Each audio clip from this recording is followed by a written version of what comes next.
여러분, 오늘은 1919년 3월 1일 대한독립만세 태극기를 들고 대한독립만세를 외치던 3.1 운동이 있었던 101주년이 되는 기념주일입니다. 왜 조선이 일본에게 망했습니까? 이완용이가 조선을 일본에다 팔아넘겼기 때문입니까? 조선이 망한 이유는 당시에 조선 왕조 지도자들이 깊은 잠, 영적인 잠을 자고 있었기 때문입니다. 일본은 이미 동양에서 가장 먼저 근대화를 이룬 강대국으로 변모해 가고 있을 때 조선의 왕조에서는 일본을 아주 과소평가하고 있었습니다. 후진민족, 문화적으로 열등한 그런 나라로 과소평가하고 있었습니다. 그때 벌써 일본은 문물을 받아들였고 개화했고, 그리고 이제 한반도를 치고 중국 대륙을 향해서 이제 치고 올라가는 선진국 대열에 드는 그러한 강대국으로 변모해 가고 있을 때 조선 왕조는 쇄국 정책을 펴면서 그런 문물을 받아들이지 못하고 세계가 어떻게 돌아가는지를 깨닫지 못하고 사색 당파 싸움을 하면서 계속 서로 싸우는 거예요. 준비를 하지 못하고 있다가 하루아침에 나라를 송두리째 다 넘겨주는, 빼앗기고, 그야말로 비참한 나라 잃은 서름 가운데 36년을 지내야 됐던 것입니다. 여러분, 지금도 마찬가지예요. 영적으로 잠을 자고 있는 사람들은 지금 왜 이런 환난 가운데 우리가 있어야 되는가? 왜 이런 시대에 살아야 되는가? 이런 환난은 왜 왔는가? 이런 것들을 제대로 하나님 말씀을 통해서 깨어있지 못하면 그냥 두려움에 떨고 그냥 뉴스만 보고 그 가운데서 어쩌나 저쩌냐 하면서 부정적인 생각에 사로잡혀서 예배도 제대로 드리지 못할 뿐 아니라 제대로 삶에 하나님 뜻대로의 삶이 될 수 없다는 거죠. 여러분, 깨어 일어나야 됩니다. 영적인 잠에서 깨시길 예수 이름으로 축원합니다. 왜 깨어 있어야 돼요? 첫째는 시험에 들지 않기 위해서. 예수님께서 겟세마네 동산에서 제자들에게 마태복음 26장 41절에 이렇게 말씀하십니다. 시험에 들지 않게 깨어 있어 기도하라. 시험은 누가 가져다 주는 거예요? 마귀가 가져다 주는 거예요. 템테이션, 마귀가 유혹하고 미혹해서 넘어지게 하는 거예요. 이 사단에 빠지도록 그렇게 시험을 하는 겁니다. 베드로도 결국 시험에 빠졌습니다. 가룟 유다 완전히 마귀가 그 속에 들어가서 예수를 팔게 하는, 완전히 넘어졌어요. 왜 깨어 있어야 돼요? 시험에 들지 않기 위해서. 여러분, 바로 깨어 있어야 될 이유는 또 마귀를 대적하기 위해서입니다. 이 마귀는 베드로전서 5장 8절로 9절 보면 근신하라 깨어라 너희 대적 마귀가 우는 사자같이 두루다니며 삼킬 자를 찾나니 너희는 믿음을 굳게 하여 저를 대적하라. 이 대적하면 마귀는 떠나가게 돼 있어요. 대적하면 야고보서 4장 7절 보면 마귀를 대적하라 그리하면 너희를 피하리라. 이 마귀는 대적하면 떠나는데 영적으로 깨어 있어야 마귀의 역사를 분별하고 대적할 수 있죠. 근데 이 마귀는 자기가 뭐 뿔 달린 모습으로 나 마귀야 그러면 누구든지 다 마귀를 대적해서 물리칠 수 있는데 아주 교묘하게 역사하는 거예요. 깨어있지 않으면 정신 못 차리면 미혹당하고 넘어지는 거예요. 근데 문제는 뭐냐면 이단에 빠지면은 영원한 환난입니다. 지옥 가는 거예요. 지옥 가는 거예요. 예?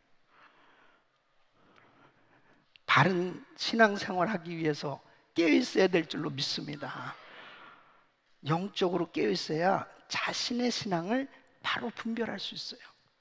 내가 바로 믿고 있는지, 바르게 신앙생활하고 있는지를 알 수 있습니다. 여러분, 소아시아 7개 교회에 대해서 우리 예수님께서 일일이 말씀을 주셨습니다. 요한계시록 2장 3장에 보면 소아시아 7개 교회에 대해서 말씀하시면서 사대교회에 대해서는 죽은 교회라는 거예요. 깨어라고 말씀하고 있습니다. 계시록 3장 1절로 3절 보면 사대교회의 사제에게 편지하기를 하나님의 7영과 7뼈를 가진 이가 가랐을 때 내가 네 행위를 아노니 내가 살았다 하는 이름은 가졌으나 죽은 자로 너는 일깨워 그 남은 바 죽게 된 것을 굳게 알아. 내 하나님 앞에 네 행위의 온전한 것을 찾지 못하였노니 그러므로 내가 어떻게 받았으며 어떻게 들었는지 생각하고 지켜 회개하라. 만일 일깨지 아니하면 내가 도적같이 이르리니 어느 시에 내게 임할는지 내가 알지 못하리라. 내가 살았다 하는 이름은 가졌으나 죽은 자로다는, 실상은 신앙이 죽었다는 거예요. 주님이 보셨을 때 그냥 교회 명패는 있고 그 다음에 이렇게 예배는 드리는데 죽은 신앙이라고 사대교회에 대해서 말씀하시는 거죠. 또 한 교회, 라오디게아 교회는 미지근한 교회라는 거예요. 계시록 3장 16절로 17절 보면은 내가 이같이 미지근하여 덥지도 아니하고 차지도 아니하니 내 입에서 너를 토하여 내치리라. 내가 말하길 나는 부자라 부유하여 부족한 것이 없다 하나 내 곤고한 것과 가련한 것과 가난한 것과 눈먼 것과 벌거벗은 것을 알지 못하도다. 자기는 육신적으로는 물질의 풍요 가운데서 영적인 풍요도 누리고 있다고 생각했어요. 그런데 영적으로 잠을 자고 있으니까 주님이 보실 때는 너무 영적으로 가련하다는 거예요. 깨어 있어야 자기 신앙이 어떤지를 바로 분별할 수 있습니다. 네 번째는 주님 만날 준비를 하기 위해서 깨어 있어야 된다. 오늘 이 본문 말씀 보면 주님께서 언제 오실지 모르기 때문에 깨어 있어 준비해야 한다고 말씀하십니다. 그래서 37절 보면 주인이 와서 깨어 있는 것을 보면 그 종들은 복이 있으리로다. 40절 말씀 보면 이러므로 너희도 예배하고 있으라. 생각지 않은 때에 인자가 오리라 하십니다. 여러분, 주님 오실 날이 가까워져 가고 있습니다. 준비해야 될 줄로 믿습니다. 성경에 보면은 깨어있지 못한 삶을 산 사람들이 많이 나와 있어요. 깨어있지 못한 삶을 살면 어떻게 됩니까? 첫째는 말씀에서 벗어나게 돼요. 자, 요나 보세요. 요나서 1장 1절 2절 보면 이 요나는 하나님의 종입니다. 선지자예요. 여호와의 말씀이 아미떼 아들 요나에게 임하니라 이르시되 하나님의 말씀이 그에게 임했어요. 너는 일어나 저 큰 성읍 니느웨로 가서 그것을 쳐서 외치라. 그 악독이 내 앞에 상달하였음이니라 하시니라. 그러니까 하나님 말씀 받았어요. 그런데 이 요나가 영적으로 잠을 자고 있으니까 3절 말씀 보니까 그러나 요나가 여호와의 낯을 피하려고 일어나 다시스로 도망하라 하여 욥바로 내려갔더니, 여러분 왜 이렇게 됐어요? 영적으로 잠을 자니까. 결국 이 요나는 니느웨로 가야 되는데 다시스로 가는 배를 타고 그리고 뱀이 창에 가서 정말 잠을 자고 있는 거예요. 여러분, 깨어있지 못하면 하나님 말씀에서 벗어나는 삶을 살게 돼 있어요. 그 길이 축복이 될 수 없잖아요. 그 길은 결국 풍랑을 만날 수밖에 없고요. 그 길은 결국 형통한 길이 될 수 없어요. 깨어 있으시기를 바랍니다. 두 번째는 마귀의 공격으로 시험 들게 되고 결국 실패하는 인생이 된다는 거죠. 여러분 창세기 9장에 보면 노아 보세요. 노아는 죄악이 관영한 시대에 하나님께서 인생 지으심을 한탄하시면서 홍수로 심판할 그때에 노아는 하나님의 은혜를 입은 사람입니다.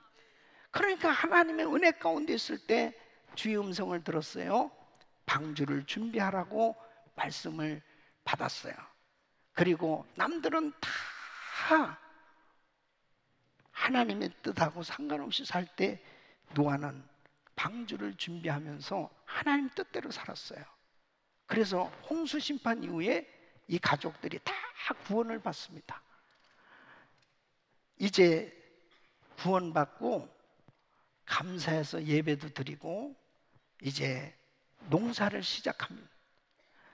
그 포도 농사를 지어서 이 포도주를 만들고 이 포도주를 마시게 됐는데 긴장이 풀려졌습니다.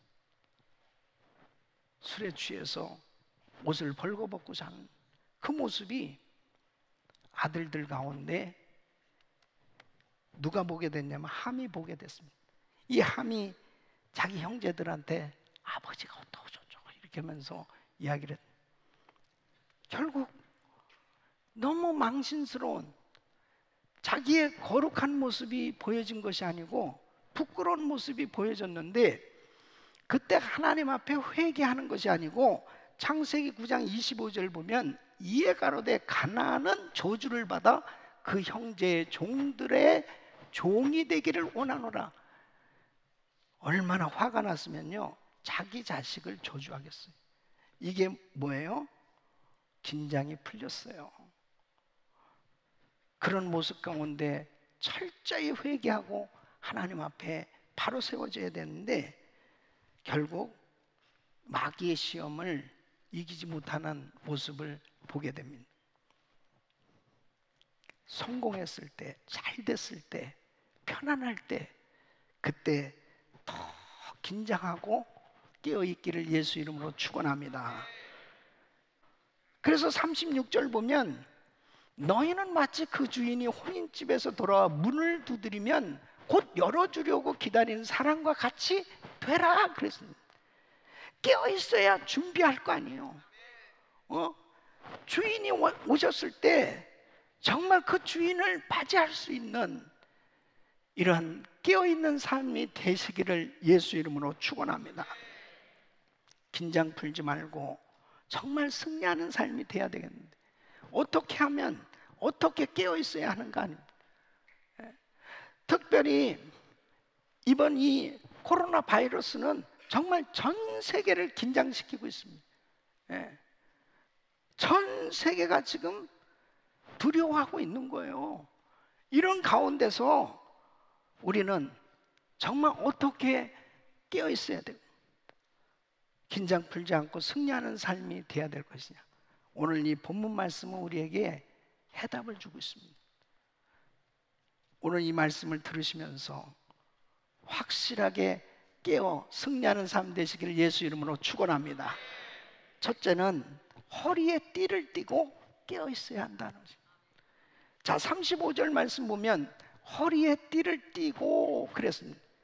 이 허리에 띠를 띠고는 바로 에베소서 6장 14절 보면 하나님의 전신갑주를 말씀하실 때 서서 진리로 너희 허리띠를 띠고, 다시 말씀드리면 하나님의 말씀, 진리의 말씀으로 무장하라, 준비하라, 그 말씀입니다. 하나님의 말씀으로 준비돼야 말씀으로 분별할 수 있는 줄로 믿습니다. 말씀으로 분별이 되어야 바른 삶이 되어질 수 있어요. 여러분, 어떤 집사님이 술 회사에 이 광고 계획하는 그 부서에 일을 하는데, 이분이 아주 세련된 그 광고, 아주 잘 광고를 만들어서 너무 사람들이 그냥 그 술을 꼭 마시도록, 그래서 매출이 막 올라가는 거예요. 그러니까 그 사장에게 인정을 받고 보너스도 받고 막 많은 보수를 받게 됩니다. 근데 이 집사님 마음이 늘 불편한 거예요. 아니, 많은 사람들로 하여금 술 먹게 하니까 너무 마음이 불편한 거예요. 그런데다가 자기 회사 술이 다른 회사 술보다 더 나은 건 아닌데 막 광고를 기가 막히게 하니까 그것도 또 더 낫다고 거짓 광고하는 거 아니에요. 그러니까 마음이 너무너무 불편해요. 돈은 많이 들어오는데 마음의 평안을 잃게 됐습니다. 왜 그럴까요? 그 집사님 마음에 말씀이 있잖아요. 예. 어느 날 결정을 하게 됩니다. 결단하게 됩니다. 이렇게 내가 살아서는 안 되겠다. 그래서 정말 형편없는 보수가 낳는 그런 부서지만은 그하고 상관없는 직종을 선택한 거예요. 사람들은 바보라고 그럽니다. 아니, 왜 그 좋은 자리를 마다하고 왜 그렇게 하냐고 막 사람들이 한심하다고 그럽니다. 그분이 이렇게 간증합니다. 세상적으로 살았을 때 나는 죽었었습니다. 이제 사람들은 내가 죽었다고 그렇게 생각할지 모르지만 나는 이제야 비로소 참된 평화, 생명을 얻었습니다. 여러분, 말씀이 있으면은, 말씀을 붙들고 깨어 있으면 분별할 수 있게 되는 줄로 믿습니다. 예? 다니엘 보세요. 어린 나이에 바벨론의 포로로 잡혀갔습니다. 그러나 이 다니엘의 심령에 말씀이 있었어요. 말씀으로 무장되어 있었어요. 그러니까 왕의 진미를 이 어린 아이들이 다 받아서 먹는데 이 어린 다니엘은 안 먹는 거예요. 왜냐하면 왕의 상에서 나온 그 진미는 음식은 맛있지만 우상에게 드려졌다는 거죠. 그 우상에게 드려지는 음식으로 내를 더럽힐 수 없다. 나는 그걸 먹을 수 없다는 거예요. 그냥 물과 채소만 먹겠다고 그렇게 어떻게 그 어린 나이에 결단할 수 있어요? 하나님의 말씀이 그를 주장하고 있기 때문입니다. 결국 신상에게 절하지 않으면 사자굴에 들어갈 수밖에 없는. 그런데도 다니엘은 하루에 3번씩 꼬박꼬박 하나님께 기도하는 거예요. 왜 그렇게 할 수 있을까요? 말씀이 있기 때문에요. 여러분, 이 마지막 때는 허리에 띠를 띠고 하나님의 말씀으로 항상 준비된 심정으로 살아가야 될 줄로 믿습니다. 그래야 분별할 수 있다니까요. 베드로전서 1장 13절 보면 그러므로 너희 마음에 허리를 동이고 근신하여 예수 그리스도에 나타나실 때에 너에게 가져올 은혜를 온전히 바랄지어다. 여러분, 항상 마음으로 늘 준비된 삶의 되시기를 예수 이름으로 축원합니다. 중심이 주님께 가 있어야 돼. 허리에 띠를 뜬다는 중심이 항상 하나님께 가 있.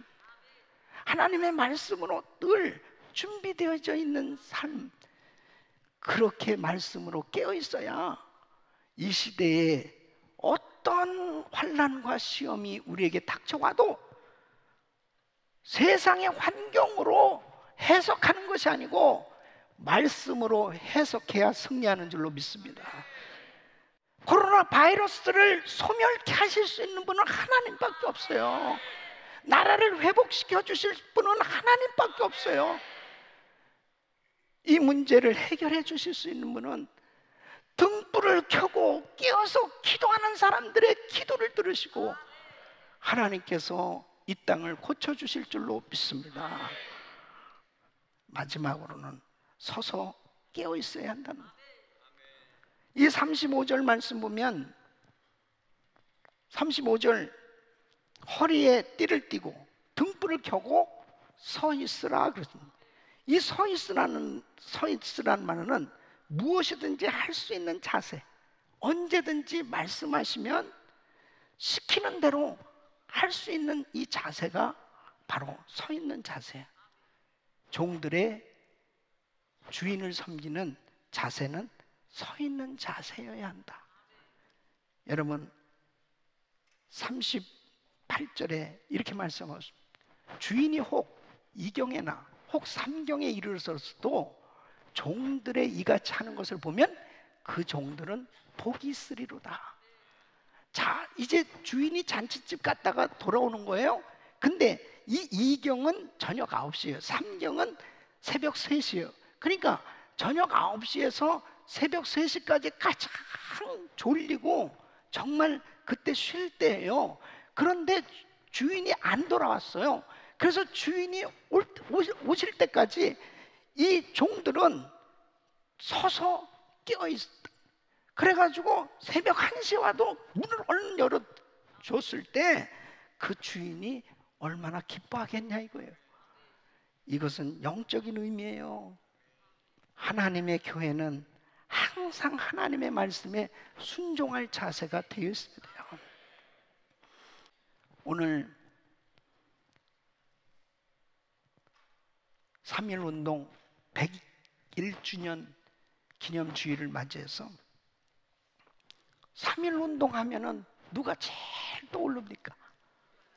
유관순 열사. 유관순.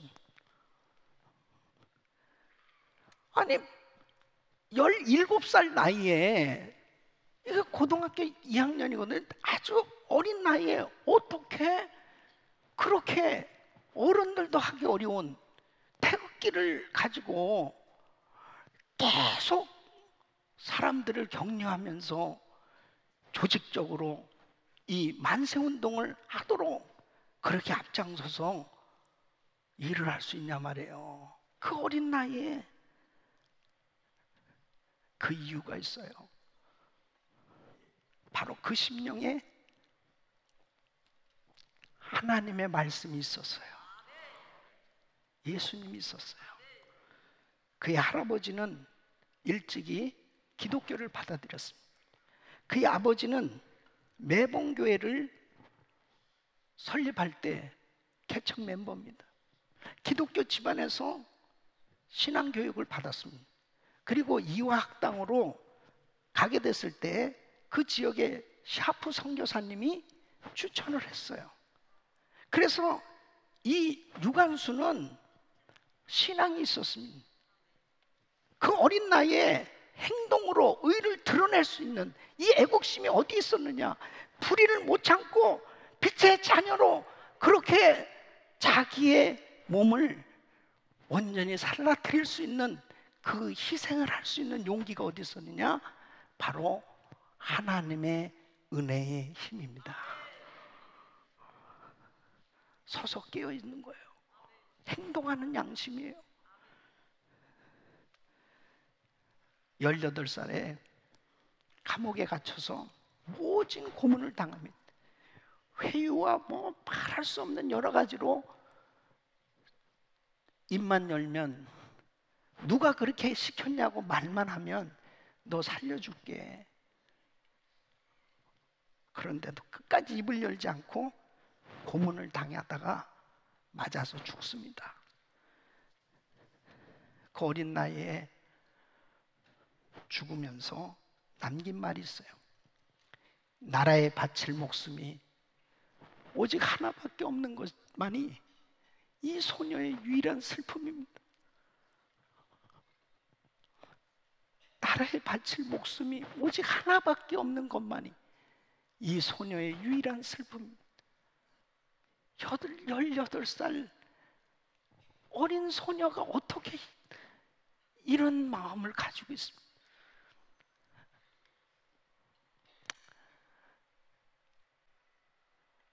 이 어려운 시기에 사람들이 다 두려워하고 도망가는 때 하나님, 이러한 재앙은 우리의 죄 때문입니다. 주님 앞에 용기 있게 하나님 앞에 금식하며 기도하는 교회들이 될 수 있기를 바랍니다. 일어날 수 있기를 바랍니다. 바로 우리 교회가 그런 교회가 되기를 원합니다.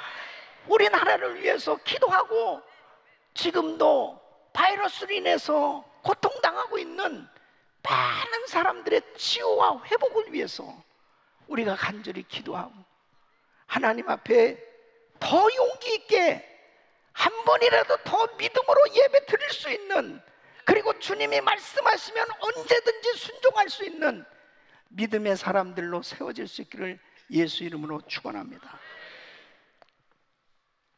예수님에게 향유옥합을 깨서 부어드렸을 때 제자들은 화를 내면서 왜 허비하느냐고, 이것을 팔아서 가난한 자들에게 나눠주면 좋을 텐데 왜 허비하느냐고 그랬을 때 우리 주님께서 마태복음 26장 12절에 이렇게 말씀하십니다.